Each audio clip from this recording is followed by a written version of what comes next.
وَلَقَدْ يَسَّرْنَا الْقُرْآنَ لِلذِّكْرِ فَهَلْ مِن مُّدَّكِرٍ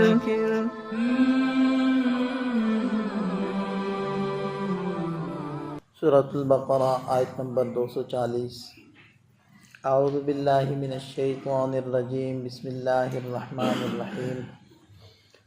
والذین یتوفون منکم ویذرون ازواجا وصیۃ لازواجہم متاعا الی الحول غیر اخراج فإن خرجن فلا جناح علیکم فیما فعلن فی انفسہن من معروف واللہ عزیز حکیم۔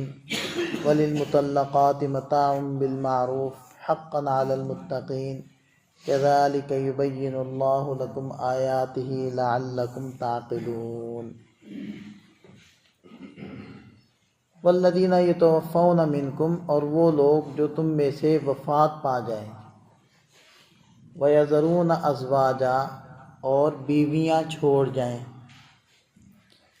تو وصیۃ لازواجہم، ان کو چاہیے کہ وہ اپنی بیویوں کے لیے وصیت کر جائیں، متاعاً الی الحول، کہ وہ سال بھر تک ترکے میں سے نفقے کا فائدہ اٹھائیں۔ متاعاً معنی فائدہ اٹھانا، تو کس چیز کا فائدہ اٹھائیں؟ ترکے میں سے 1 سال کے لیے، حول سال کو کہتے ہیں، تو ترکے میں سے 1 سال تک کے لیے وہ نفقے کا یعنی اخراجات کا فائدہ اٹھا لیں، غیر اخراج، اور ان کو ان گھروں سے نہ نکالا جائے، یعنی کہ خاوند کے گھر سے 1 سال تک کے لیے نہ نکالا جائے۔ زمانے جاہلیت میں یعنی اسلام کی تعلیمات سے پہلے خاوند کی وفات پر عورت 1 سال کے لیے عدت گزارا کرتی تھی۔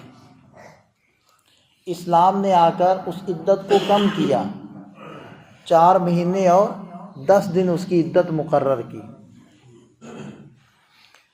تو ایک تو یہ حکم تھا کہ وہ زمانے جاہلیت میں کہ وہ 1 سال عدت گزارے، تو سال جب عدت گزارے گی تو وہ سال تک کا نفقہ خرچہ وہ خاوند کے مال سے لیا کرتی تھی۔ تو اسلام نے آ کر عدت کم کر دی، 4 مہینے 10 دن پر لے آئے۔ لیکن جب یہ آیت مبارکہ نازل ہوئی، اس وقت تک وراثت کے احکامات نازل نہیں ہوئے تھے۔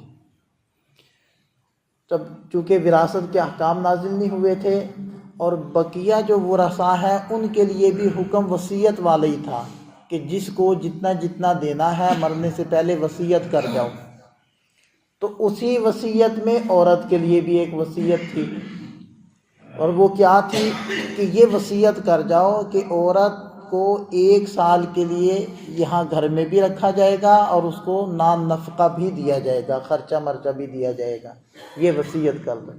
عدت کتنی ہے؟ 4 ماہ 10 دن، عدت کم کر دی گئی، لیکن وراثت میں حصہ ابھی تک مقرر نہیں ہوا تھا، کسی کا بھی وراثت میں حصہ نہیں تھا، اس لیے وصیت کا حکم تھا کہ بیوی کے لیے وصیت کر جاؤ کہ وہ سال تک کے لیے اس گھر میں رہے اور اخراجات ترکے میں سے وصول کر لے۔ لیکن جب حکم نازل ہو گیا وراثت کا، تو وراثت میں حصہ عورت کو مل گیا، اب وہ جو سال کے لیے گھر میں رکھنا اور خرچہ دینا، وہ دونوں باتیں منسوخ ہو گئی۔ اب آیت مبارکہ کو آپ دیکھیں، والذین یتوفون منکم، جو لوگ تم میں سے وفات پا جائیں، ویذرون ازواجا، اور بیویاں چھوڑ جائیں، تو وہ اپنی بیویوں کے لیے وصیت کر جائیں۔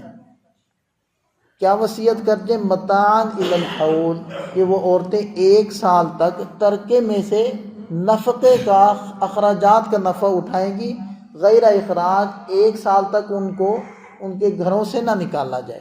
یہ ایک وصیت تھی جو بعد میں منسوخ ہو گئی۔ فَإِنْ خَرَجْنَا، پھر اگر وہ عورتیں نکلیں، فَلَا جُنَاحَ عَلَيْكُمْ فِي مَا فَعَلْنَ فِي أَنفُسِهِنَّ، تو پھر وہ اگر اپنی ذات کے بارے میں جو بھی کام کریں تو تم پر کوئی گناہ نہیں، من معروف، قاعدے کے موافق یا دستور کے موافق۔ کیا مطلب؟ یعنی اگر وہ عورتیں 4 مہینے 10 دن عدت پوری کر لیں اور اس کے بعد وہ خود ہی خاوند کے گھر سے جانا چاہیں، اپنے میکے جانا چاہیں یا کسی اور جگہ نکاح کر کے جانا چاہیں تو تم پر کوئی حرج نہیں، تم پر کوئی گناہ نہیں، وہ اپنی مرضی سے جا رہی ہیں تو تم پر کوئی گناہ نہیں ہے۔ تو یہ حکم مل گیا۔ واللہ عزیز حکیم، اور اللہ تعالیٰ غالب ہے، سلطنت والے ہیں، قبضے والے ہیں، لہذا اس چیز کا تقاضا یہ ہے کہ تمہیں اللہ کے ہر حکم کو تسلیم کرنا ہے اور اس کے اوپر عمل پیرا ہونا ہے۔ اور حکیم حکمت والے ہیں، اس کا کوئی بھی حکم حکمت سے خالی نہیں ہے، لہذا اگر کسی بھی حکم کی تمہیں وقتی طور پر حکمت سمجھ نہیں آ رہی تو تم نے اس کے اوپر عمل کرنا ہے، حکمت کے معلوم کرنے کے درپے نہیں ہونا، وہ تمہیں سمجھ میں آئے گی بھی نہیں۔ ہر حکم کی حکمت سمجھ میں آ جائے یہ کوئی ضروری نہیں ہے۔ وَلِلْمُطَلَّقَاتِ مَتَاعٌ بِالْمَعْرُوفِ، آگے حکم دیا کہ جتنی بھی طلاق یافتہ عورتیں ہیں ان سب کے لیے دستور کے موافق کچھ نفع اور کچھ گفٹ اور تحفہ ہے۔ اس کی یہ عام لفظ ہے، اس میں پیچھے بھی کچھ صورتیں گزری ہیں وہ بھی شامل ہو جاتی ہیں۔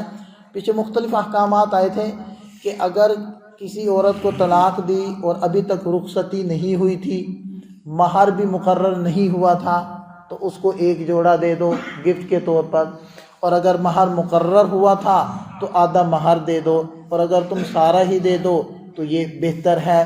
اسی طرح اگر کوئی عورت جس کو طلاق دی گئی ہے اس سے رخصتی ہو چکی تھی اور مہر بھی مقرر کیا گیا تھا تو اب مہر دینے کے اندر، اگر اس کو طلاق دے دی ہے، مہر دینے کے اندر پس و پیش مت کرو، فوری طور پر مہر دے دو، ٹھیک ہے۔ اسی طرح طلاق یافتہ عورت ہے، وہ عدت گزار رہی ہے تو عدت میں اس کو گھر میں رہنے میں کوئی دقت نہ ہو اور اس کو خرچہ دینے کے اندر کوئی پریشانی نہ ہو، اس کو خرچہ بر وقت دینا چاہیے۔ تو یہ ساری صورتیں وَلِلْمُطَلَّقَاتِ مَتَاعٌ بِالْمَعْرُوف کے اندر شامل ہیں کہ طلاق یافتہ عورتیں ان کو دستور کے موافق نفع دینا ہے، کوئی بھی شکل ہے اس کی، وہ چند شکلوں کی طرف صورتوں کی طرف میں نے اشارہ کر دیا۔